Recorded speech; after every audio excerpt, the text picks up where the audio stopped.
عمرو أديب المسكين المسكين بيشتكي من ارتفاع سعر طبق البيض اللي وصل 165 و180 و190 وفي بعض المناطق 200 جنيه، وبيشتكي من ارتفاع أسعار الكتاكيت والفراخ البيضة. الفراخ البيضة دي يا جماعة اللي هي تشبع ما ترمش، لا فيها شوربة ولا فيها أي حاجة، يا دوب الناس تاكلها كده.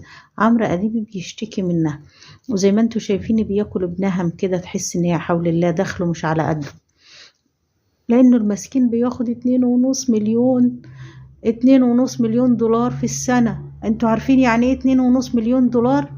يعني 250 مليون جنيه مصري. مش يعملوا له حاجة، يعملوا علمي اليومين دول 2.5 مليون جنيه.